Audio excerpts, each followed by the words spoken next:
Welcome everyone, welcome to JRS Mantra. I am Rajneesh. ये block shear failure का second lecture है। इसके पहले हम लोग ब्लॉक शेयर फेलुअर का थोड़ा सा थ्योरी देखे थे। आज हम लोग फॉर्मूला अच्छे से ऑब्जर्व करेंगे। सो आई होप ये एक छोटा सा लेक्चर होगा लेकिन काफ़ी इंपॉर्टेंट होने वाला है। चीज़ों को पकड़ने की कोशिश करना, ठीक है। कोशिश करना कि एक बार में ही सब कुछ समझ जाओ, ध्यान स्क्रीन पे रहे। होता क्या है, कभी कभी बच्चा आप पूरा फोकस यहाँ पे रखते हो लेकिन सोचते कुछ और रहते हो, जिससे क्या होता है ना, कॉन्सेप्ट भूल जाता है। और हमको ये चीज़ पता है कि ऐसा होता है, क्योंकि मेरे साथ भी अभी भी ऐसा होता है, पहले भी ऐसा होता था। तो इसलिए हम क्या करते हैं ना, चीज़ों को बार बार रिपीट करते हैं, ठीक है। और ट्राई करते हैं लैंग्वेज को एज मच एज इजी रख सके, सिंपल रख सके। बेसिक पहले समझो, एडवांस लेवल में कूदेंगे, ठीक है। तो ब्लॉक शेयर फेलुअर की बात कर रहे थे, जिसमें ना टेंशन मेंबर एक ब्लॉक बन के बाहर आता है, एक छोटा सा पीस बन के, टुकड़ा बन के बाहर निकल जाता है। वीडियो में भी दिखाए थे, लेकिन इसमें दो चीज इन्वॉल्व होता है, शियर, टेंशन। क्या होता है बाबू इन्वॉल्व? शियर और टेंशन। अगर ये इमेज आपको क्लियर दिख रहा होगा तो आप क्लियरली पकड़ रहे होगे कि यहां पे इलोंग्रेट होके, टेंशन होके, देखो ऐसे टेंशन में टूटा है और कुछ शियर में भी आगे बढ़ा है। तो यहां वाला पोर्शन है वो टेंशन में टूटा है और यहां वाला पोर्शन शियर में टूटा है। आ रहा है इतना बात समझ में? चलो, अभी जो लिखेंगे वो कोई लिखेगा नहीं, मतलब अभी जो बोल रहे हैं उसको कोई लिखेगा नहीं, फिर हम लोग इस पे चर्चा करेंगे, ठीक है। देखो, एक चीज हम ये समझाना चाहते हैं ना कि जब भी तीनों चीज को एक साथ लिखते हैं तब बढ़िया से आप समझोगे। तीन चीज होता है छोटू। एक हम बोल रहे हैं यील्डिंग, यील्डिंग, ठीक है। दूसरा हो रहा है रप्चर, रप्चर। और तीसरा हो रहा है शेयर। तीसरा क्या हो रहा है? शेयर। देखो, जब यील्डिंग होता है तो हम लोग FY यूज करते हैं, जब रप्चर होता है तो FU यूज करते हैं, ठीक है। आ रहा है इतना बात समझ में? FY के साथ गामा M0 का यूज करते हैं, FU के साथ 0.9 गामा M1 का यूज करते हैं। सर, जहां पे FY है वो FY रहेगा, गामा M0 का वैल्यू 1.1 हो जाता है और 0.9 FU ये वैल्यू हो जाता है 1.25, partial safety factor in case of rupture. Sir, shear में क्या करेंगे? सर, शियर में क्या करेंगे इसका बात करते हैं। देखो, अगर शियर हो रहा है तो शियर में दोनों कंडीशन पॉसिबल है, और रप्चर में, जैसे शियर में हम क्या बोल रहे हैं, ध्यान से देखना, यहां पे डायग्राम है। दो तरह का फेलुअर हो रहा है बाबू। एक फेलुअर हो रहा है, ध्यान से समझोगे सब बढ़िया से, कि दो तरह का फेलुअर हो रहा है। एक हो रहा है टेंशन फेलुअर। क्या बोल रहे हैं? एक हो रहा है टेंशन फेलुअर, एक हो रहा है टेंशन फेलुअर, और दूसरा कहां पे टेंशन आपको दिख रहा है? तो सर, टेंशन यहां पे दिख रहा है, ठीक है। थोड़ा सा कलर हम रेड कर देते हैं, यहां पे आपको टेंशन दिख रहा है, ठीक है। तो एक हो गया टेंशन फेलुअर। दूसरा होता है शियर फेलुअर। दूसरा क्या बोल रहे हैं? शियर फेलुअर होता है, शियर फेलुअर होता है, ठीक है। शियर भी है, वो दोनों तरह से फेल हो सकता है। शियर जो है वो यील्डिंग के थ्रू भी फेल हो सकता है, और शियर है वो रप्चर में भी फेल हो सकता है। अरे, रप्चर में भी फेल हो सकता है। सिमिलरली टेंशन भी दोनों में फेल हो सकता है। टेंशन यहां पे येल्ड हो जाए, लेंथ इंक्रीज। अरे समझा ये चीज? हम बोल रहे हैं ना सर, आप जो बोल रहे हैं वो हमको समझ में आ रहा, थोड़ा सा और समझा दीजिए। हम ये बोल रहे हैं ना छोटू, ध्यान से समझना, कि यहां पे जो मेंबर है टेंशन में, ये टेंशन जो है वो येल्डिंग के भी कारण फेल हो सकता है। लंबाई हो गया ज्यादा तो फेल होगा। रप्चर में भी फेल हो सकता है। हम ये बोल रहे हैं कि ये येल्डिंग में भी फेल हो सकता है और ये रप्चर में भी फेल हो सकता है, रप्चर में भी फेल हो सकता है। यानी यहां पे जो टेंशन वाला पोर्शन है ये खटाक से टूट गया तो बोलेंगे रप्चर हो गया, और ये वाला टेंशन वाला पोर्शन थोड़ा लंबा हो गया तो बोलेंगे येल्डिंग हो गया, ठीक है। चलो आगे देखो। अब यही चीज छोटू यहां पे देखना, तुम कलरवा चेंज करते हैं। देखो, यहां पे शियर है, शियर में भी दोनों केस पॉसिबल है। शियर में भी दोनों केस पॉसिबल है। कौन कौन सा? यील्डिंग, ये लंबा हो गया, ये टूट गया। मान लो ये लंबा हो गया, ये टूट गया, तो यहां पे ये लेंथ इंक्रीज हो रहा है, यहां पे यील्डिंग पॉसिबल है। साथ ही साथ अगर यील्डिंग नहीं होगा तो हम लोग शियर में रप्चर भी ऑब्जर्व कर पाएंगे। दोनों चीज पॉसिबल है। इसी चीज को आईएएस कोड घुमाया फिराया है। ठीक है, पहले देखो तुमको हम डराएंगे, फिर चीजों को सिंपल कराएंगे। ठीक है, दोनों चीज। पहले डर जाओ इसको देख के, ठीक है, नहीं डरना जरूरी है। देखो यहां पे अब डरोगे तुम लोग थोड़ा। यहां पे देखना, ये आईएएस कोड है पेज नंबर 33, पेज नंबर 33 है। ठीक है, थोड़ा सा और इसको हम कर देते हैं डार्क, क्योंकि हम चाह रहे हैं कि तुमको ये चीज ना अच्छे से समझ में आए। पेज नंबर 33 में जाओगे ना बाबू, तो तुमको दो फॉर्मूला दिखेगा। कहां गया, आने दो पेन को, थोड़ा समझाते हैं बढ़िया से, तब जाके आपको समझ में आएगा। फिर डर जाओगे, फिर हम इसको आसान कर देंगे अपने भाषा में। देखो यहां पे बात हो रहा है ब्लॉक, ये बोल्टेड कनेक्शन, और बात हो रहा है ब्लॉक शियर फेल्यूर का। अगर नहीं दिख रहा है तो थोड़ा हम जूम करते हैं। अब इतना ना कर दिए है कि मतलब डार्क कि तुम लोग को सब दिखना चाहिए। अब उम्मीद है दिखेगा। देखो अब हम क्या बोलना चाह रहे हैं यहां पे, चलो अब सही है। देखो ये जो है बोल्टेड कनेक्शन, इसमें बोल रहा है ब्लॉक शियर स्ट्रेंथ का या ब्लॉक शियर फेल्यूर का। ये बोल रहा है कि मेंबर का जो मजबूती निकालने का फॉर्मूला है ये रहा। मेंबर का मजबूती निकालने का फॉर्मूला एक ये है, और दूसरा जो है मेंबर का मजबूती निकालने का फॉर्मूला ये है। अरे सर क्या ये बड़ा फॉर्मूला याद रख पाएंगे? ये रहा फॉर्मूला 1, ये रहा फॉर्मूला 2। कौन बोला है? Page number 33 IS 800 2007। अपने मन से पढ़ा रहे हैं कि कोड वाला पढ़ा रहे हैं? तो बोलोगे सर कोड वाला पढ़ा रहे हैं। अच्छा से पढ़ा दीजिए कि हम जिंदगी भर ये चीज को याद रख सके। इसमें 3-4 गो वर्ड यूज हुआ है। ठीक है, AVN AVN AVG ATN ATG, क्या है ये सब, इसको भी थोड़ा समझा दीजिए। ऐसा बताइए सर कि फॉर्मूला जो है ना ये जिंदगी भर याद रह जाए बिना इसको देखे। ठीक है, बिना इसको देखे ये फॉर्मूला हम याद करने का, पूरा आपको चीज को समझा देने का तरीका बता रहे हैं। ठीक है, टर्म को देखना, AVG F/√3 gamma M0 0.9 ATN F/ gamma MA1 0.9 AVN FU, ऐसे ऐसे चल रहा है, उल्टा पुल्टा पूरा फॉर्मूला है। इसको एकदम सिंपल तरीका में समझा दें, ऐसा कि तुम हमेशा याद रखो कॉन्सेप्ट वाला चीज। चलो आ जाते हैं टॉपिक पे। तो ये समझ गया, पेज नंबर 33 में उल्टा पुल्टा फॉर्मूला दिया हुआ है, और वहीं से हम आपको समझाने की कोशिश कर रहे हैं। बस एक चीज याद रखना कि एक साइंटिस्ट थे जो कोड वगैरह में भी पढ़ाया गया है आपका। यहां पे याद रखना कि जब भी शियर की बात आएगा ना, तो √3 फैक्टर ऑफ सेफ्टी आता है। यानी जब भी हम लोग शियर में घूमेंगे, दिखाई दे रहा है, चलो दिख रहा है तुम लोग को, थोड़ा सा यहाँ पे इसको चूज कर लेते हैं। यहाँ ये और ये के जगह पे येलो ही चूज करते हैं, बढ़िया है। ठीक है, जब भी शियर की बात आएगा तो F/√3 करेंगे 4 शियर, या FU होगा, ये फैक्टर ऑफ सेफ्टी है शियर के लिए। अरे नहीं समझाइए सर, फिर से समझा ये रहे हैं बाबू कि ये चीज भी लिखना, ये चीज भी आप लिखोगे। जब यील्डिंग होगा तो F/by gamma M0 factor of safety, partial safety factor.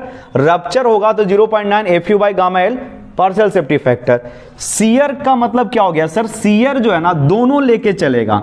Shear failure है, शियर में क्या हो रहा है? दोनों फेल हो सकता है। शियर में be fail due to yielding, shear में be fail due to rupture. जब भी बात शियर फेल्यूर की होगी तो कोड कहता है, एक्सपेरिमेंटल डेटा बोलता है कि आप FY भी यूज करो और √3 लेके चलो। ये क्या बताएगा? यील्डिंग को यहां पे लिख देते हैं यील्ड।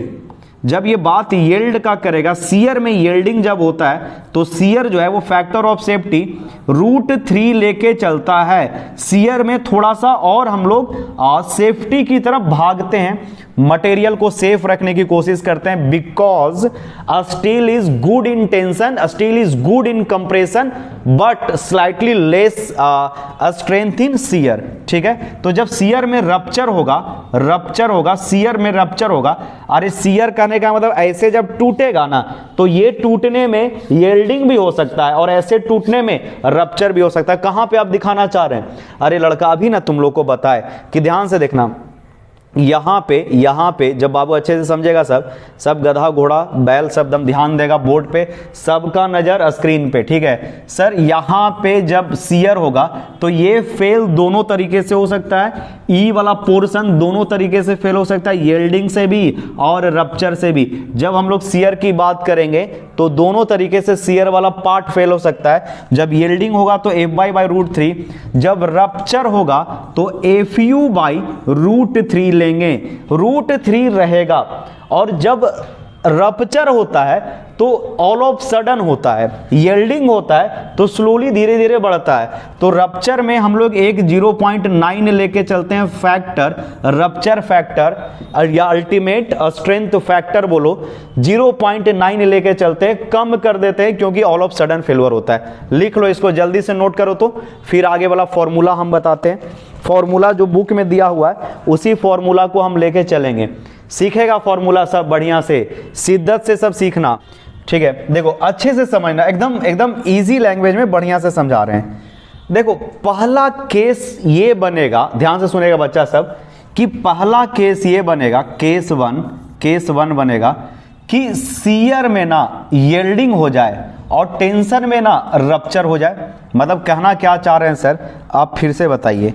हम बोले फेल जब होगा, IS कोड 2 को फॉर्मूला बनाया है, वो 2 फॉर्मूला ऐसे बनाया है कि पहला बार शियर में यील्डिंग हो, जहां पे शियर फिनोमिनन हो रहा है, जहां पे शियर फिनोमिनन हो रहा है वहां पे यील्डिंग हो, और जहां पे टेंशन फिनोमिनन हो रहा है वहां पे क्या आ जाए, रप्चर आ जाए। क्या आ जाए, रप्चर आ जाए। यानी टेंशन में रप्चर और शियर में यील्डिंग, पहला केस। दूसरा केस ये बनेगा कि शियर में रप्चर हो जाए और यील्डिंग, टेंशन में यील्डिंग हो जाए। अरे हाँ ना, समझा ये चीज, बहुत बढ़िया। देखो ये क्या बोलता है कि D मतलब डिजाइन, B मतलब ब्लॉक शियर। अगर शियर में यील्डिंग होता है तो शियर के लिए जो एरिया लेते हैं ना, शियर के लिए शियर एरिया को AB से रिप्रेजेंट करेंगे। AB मतलब शियर एरिया। टेंशन एरिया को क्या से रिप्रेजेंट करेंगे, AT से रिप्रेजेंट करेंगे। AT, अरे है क्या sir, AB shear area, AT tension area है क्या? 2 मिनट टाइम दे दो, दोनों तुमको समझा देते हैं। टेंशन नहीं लेगा रे लड़का, ठीक है। एक ऐसा टीचर से तू पढ़ रहा है जो डिप्लोमा को बहुत दिन से पढ़ाया है, दूसरा जो MTech किया है स्ट्रक्चर में, तो लोड कभी नहीं लेगा। लोड लेने के लिए टेंशन मेंबर है, तुम लोड नहीं लेगा, ठीक है। लोड उसको होना चाहिए जो यहां नहीं पढ़ रहा है, ठीक है। लोड तुम लोग को नहीं होना चाहिए। अब गधा है तो उसको तो हम पढ़ा ही नहीं सकते हैं, ये अलग बात है। अब ऐसा थोड़े कि कोई गधा आगे बैठ जाएगा और उसको हम पढ़ा देंगे। जिसको पढ़ना ही नहीं है, खुद सोच लिया कि हमको तो गधा रहना है, तरक्की नहीं करना है, तो वहां पे तो कुछ कर ही नहीं सकते हैं, ठीक है। कहाँ मेरा उतना मतलब समझ रहे हो, कैपेसिटी की एक गधा को हम पूरा सिखा दे। लेकिन अगर क्षमता है तुम्हारे अंदर थोड़ा सा भी तो समझ लेना, ठीक है, समझ में आ जाएगा। देखो छोटू, यहां पे जो एरिया होगा ना बाबू, इस एरिया को बोल रहे AT, टेंशन वाला एरिया। अरे लोहा का एरिया, ठीक है। और यहां पे जोड़ देंगे तो E वाला एरिया को बोल रहे हैं AB। सर निकालने के लिए सिखाइएगा न्यूमेरिकल में, बिल्कुल, क्योंकि इसके बिना तो एरिया क्वेश्चन बनेगा ही नहीं। मतलब आप कहना ये चाह रहे हैं सर कि ये जो एरिया है यहाँ पे जो टूटा वाला है एरिया, या दोनों तो एक ही एरिया होगा जो टूटा है। सर आपको यहाँ पे AB बोलना चाह रहे हैं क्या? बिल्कुल सही धरे हो। ये दोनों को जोड़ दोगे यहाँ पे और यहाँ पे जोड़ दोगे तो आपको AB मिलेगा। तो सर आप ये बोलना चाह रहे हैं कि यहां वाला हम एरिया निकाल दे तो यहां पे AT मिलेगा, टेंशन वाला एरिया। एग्जैक्टली, वहां पे आपको टेंशन वाला एरिया मिलेगा, ठीक है। अब आगे आ जाते हैं। ये सब आप लोग लिखते चलोगे, जैसे जैसे बताए हैं ना वैसे वैसे आप लिखते चलोगे। कॉपिया थोड़ा गंदा रहेगा लेकिन चीज आपको बढ़िया से समझ में आएगा, ठीक है। देखो पहला हम बोल रहे हैं शियर में क्या हो रहा है, यील्डिंग हो रहा है। तो जब यील्डिंग होगा तो ग्रॉस एरिया लेते हैं कि नेट एरिया? बोलोगे सर ग्रॉस एरिया लेते हैं, ठीक है। हम लोग कौन सा एरिया लेते हैं? ग्रॉस एरिया लेते हैं। कलर थोड़ा सा हम चेंज कर लेते हैं, येलो करते हैं, ठीक है। देखो जब यील्डिंग होगा तो हम लोग कौन सा एरिया लेते हैं? Gross area. शियर में हो रहा है तो इसलिए ABG, ग्रॉस एरिया लेंगे। पहला हम ये माने हैं कि सीयर में यील्डिंग हो रहा है, तो AVG। जब यील्डिंग होता है तो FY होता है कि FU होता है? सर यील्डिंग होगा तो FY होता है, तो चलो FY कर दिए। सर सीयर में हो रहा है इसलिए √3 साथ साथ चलेगा, √3 साथ साथ चल रहा है सीयर के साथ साथ। सर सीयर में फेलुअर होता है तो गामा M0 लेते हैं, अरे रप्चर में फेलुअर होगा तो गामा M1 लेंगे। बहुत अच्छा, फॉर्मूला नहीं बन गया। दूसरा कि ये यील्डिंग माने हैं तो उधर रप्चर मानना पड़ेगा।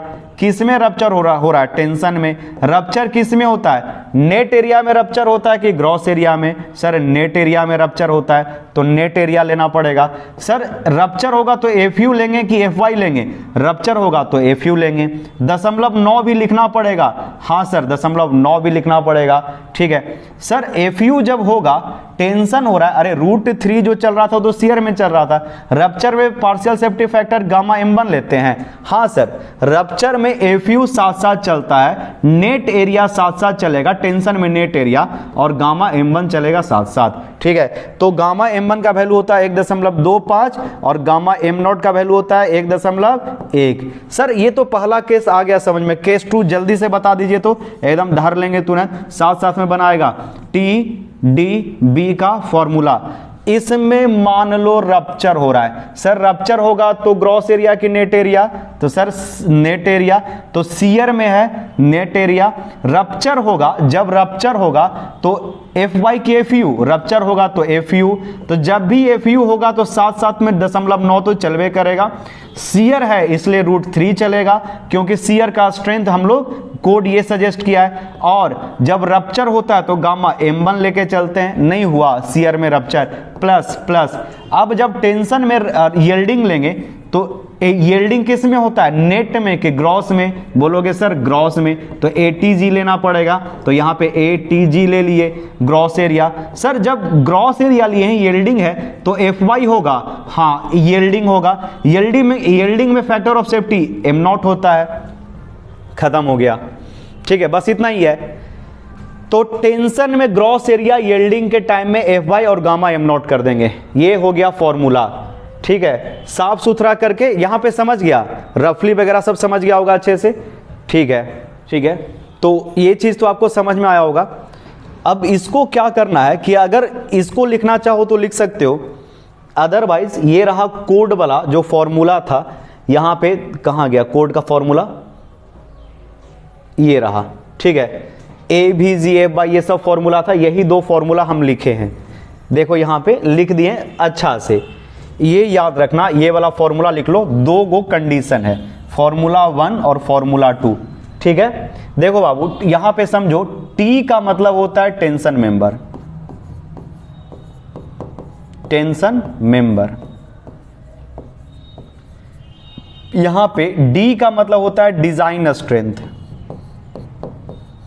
Design strength. सर B का मतलब क्या होता है? तो B का मतलब होता है ब्लॉक शियर। B का मतलब क्या हो गया? Block shear. इसको आप लोग साइड में कहीं बढ़िया से खूबसूरत बना के लिख लेना, ब्लॉक शियर। तो ब्लॉक शियर में हो गया ग्रॉस एरिया यील्डिंग शियर में M0, ठीक है। M0 का वैल्यू कितना हो जाएगा? M0 का वैल्यू यहां पे हो जाएगा 1.1 या M0 भी लिख सकता है। अच्छा M1 का वैल्यू 1.25, ठीक है। चलो लिख लो, ये 2 फॉर्मूला हो गया। ये 2 फॉर्मूला जल्दी से लिख लो बच्चा, 1 सेकेंड, फॉर्मूला लिखो। ये IS कोड वाला फॉर्मूला है, जल्दी से फॉर्मूला लिखो। पॉज करके पूरा लिखने का मौका दे रहे हैं, ठीक है। उम्मीद है लिख लिया होगा। अब इसको हटा देते हैं। अब यहां पे हम लोग समझते हैं, चलो इसको हटा ही देते हैं डायरेक्ट, कि AVG को बोलेंगे क्या? तो मिनिमम ग्रॉस एरिया, G मतलब gross area in shear. V का मतलब क्या हो गया? शियर। VN का मतलब minimum net area in shear. ATG का मतलब minimum gross area in tension. ATN का मतलब minimum net area in tension. बस ये खत्म, ठीक है। अब आपको टेंशन नहीं लेना है, जो पढ़ाना था पढ़ा दिए। न्यूमेरिकल टेंशन मेंबर का डिजाइन यहाँ से ऑलमोस्ट कंप्लीट हो गया। अब जो है वो न्यूमेरिकल वाला पार्ट चलेगा। आपका काम क्या करना है, तो आप ये याद रखोगे कि कितना डायमीटर के बोल्ट होने पे होल का साइज कितना बड़ा होता है, ये आप याद रखोगे। जितना भी फॉर्मूला बताए हैं रिवाइज करो। In the very next video lecture we are going to solve some very important numerical questions, ठीक है। तो आज का लेक्चर यहीं पे रहने देते हैं, मिलते हैं नेक्स्ट क्लास में। Thank you everyone.